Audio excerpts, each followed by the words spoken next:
Hey, gang, when you're listening to this, the end of the season is really close, and we know you like to get gifts for your players and your coaches and everyone and anything in between. So, why not give your players an end of season gift that they'll actually use all year long? The Hockey Wraparound Team Deal is here, and it's saving the day. Yes, that's a pun. Let's do it. What's included? 10 hockey wraparounds, 2 goalie wraparounds.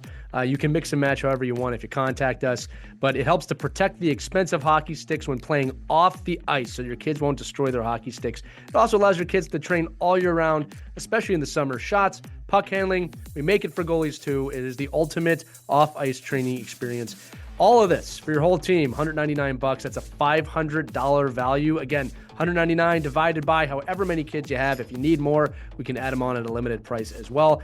Act fast. It's only available for a limited time. Check it out at hockeywraparound.com right now. Get your team covered for the offseason. We got you covered here on Our Kids Play Hockey. Let's dive into the episode.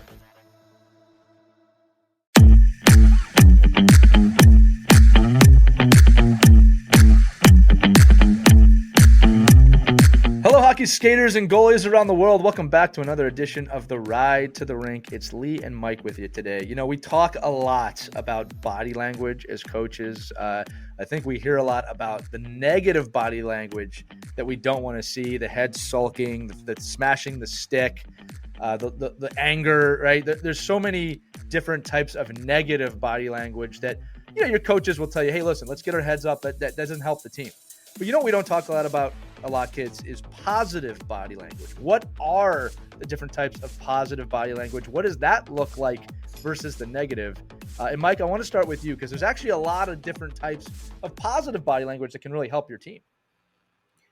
Yeah, I love watching players, and I probably look for the body language after a negative play. Yeah, because we all look at the sulking shoulders and the snapping the stick over your knee, or breaking it over the goalpost. Those are very blatant. You see it. It's there for everyone to see.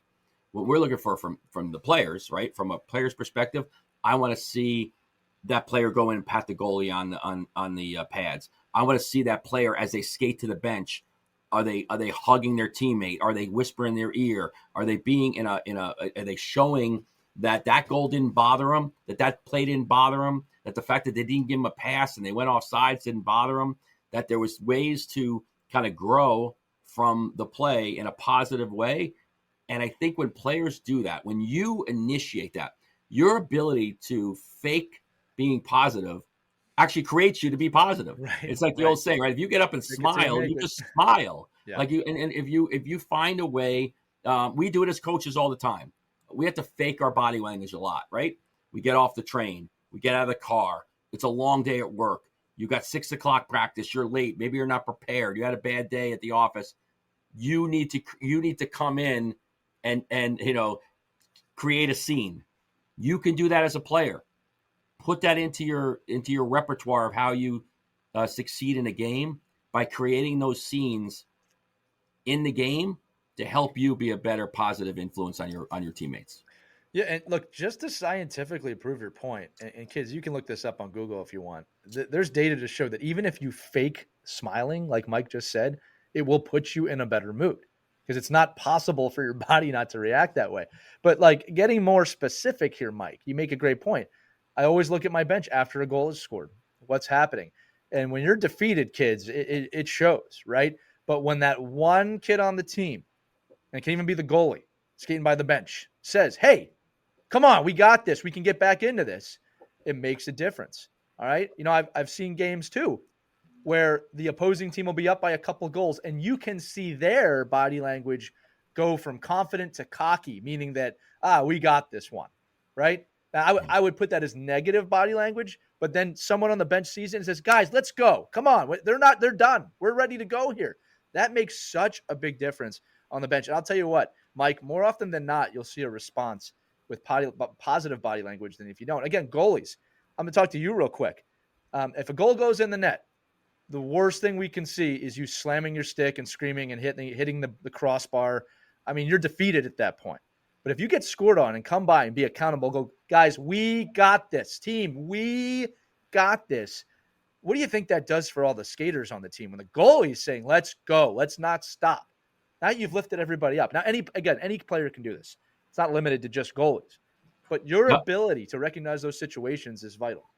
Yeah, and I think for any player listening to that body language doesn't stop on the ice. If you're a team that goes 100%. in between periods of games and there's a first and a second period break, and you're in the locker room, you're in the locker room after a loss, you're in the locker room before before you're going to play a game where you think you're going to blow the team out and win, or you think the team, how many times you've walked in the locker room is like, oh, this game, oh, we're done. We're not going to win anyway. And everybody's heads are down and people are sulking and people aren't You really lost. tuned You to lost the the game. game. You've lost already. So, Yeah. I mean, why even play then? Don't even show up. Don't, there's no reason to play. I'm saying you can create that positive body language, but it's also positive speak. It's also positive, the way you're doing things, like as little as listening to your coach, as looking at your coach, sitting on the bench and watching your coach. He sees that you're into this game, that your teammates look over and they see that you're not, you're looking at your iPhone. You're engaged in the conversation. Those are positive body languages. Me as a recruiter, I love watching in between periods. If I see the one player kind of, he's got his back turned and he's just not even watching the coach at the end of a period, and the coach is drawing stuff up or speaking to me, that says a lot about your body language. Turning around and being in the huddle, being with the team, patting a guy in the back, giving somebody a pat on the head. Those are all little things that recruiters look for to see if you're not only engaged, but hey, are you a good teammate? Do people even like you on the ice? I think those are all great things. I think the last thing from positive body language to me is how you interact with officials. If you're going to take the puck and shoot it down the ice, you're going to take the puck and kind of whack it away from the ref. You see an older ref like me out there, puck up, hand it to me, smile. I mean, it's amazing how you're not kissing anybody's butt, but it's amazing. It helps. what that referee will do. If you pick up the puck and hand it to him, and as you skate away, they say, "Oh, Benelli, there he is. Look, I remember that kid." Yeah. As opposed to you slapping the puck down the ice, say, "Hey, old man, go get the puck." Yeah. I think it's like there's that's positive body language. That's positive things that you can do in your game that are going to help you be successful over the course of a game. No, I love that point, Mike. And for the kids listening, it's true. Look, the refs are not robots. They're people too. And you can influence them in a positive way. It doesn't mean they're not going to make a call if there's a call, but it does help to understand that they appreciate reffing against you. Mike, you made a great point earlier about the between periods. Even if you don't go to the locker room, kids, it is so vital you listen to your coach between periods. Now, hopefully your coach is not screaming and yelling. That's not conducive for between periods. That's not what you want, okay? But the coach is giving you vital information from what they're observing on the bench. I can tell you right now as a coach, especially with the younger players, when we're talking between periods and you're looking off into the distance or it just looks like you're not paying attention, man, is it frustrating. And I know you're missing stuff that you need to hear. And usually it's the person that's doing that is the one that needs to be hearing it. Adversely, kids, I can't tell you how many times on the bench, or this will be my final point, Mike, there's a big play coming up or there's a big situation and I'm scanning the bench and I am looking for a player that has positive body language that I know I can put out there. It's not always a guarantee, but I can tell you right now, when I'm looking down the bench and I see one of my, we'll just say defensemen looking right back at me with the, I want to go out there and play defense, you might get the nod from that. Okay. That, first off, even if you don't get the nod, that's what I want.